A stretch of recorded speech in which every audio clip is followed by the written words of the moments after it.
আচ্ছা আসো আসো এই আসো আমরা তোমাদের সঙ্গে কথা নাই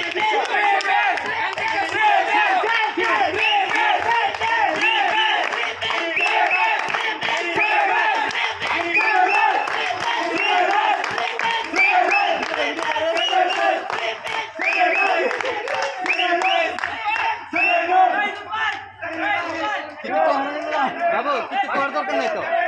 ওই ওই পিয়াসের ফিসটা লো পিয়াসের ফিসটা এই যে 3 পিস খাইছে যে সুবিন না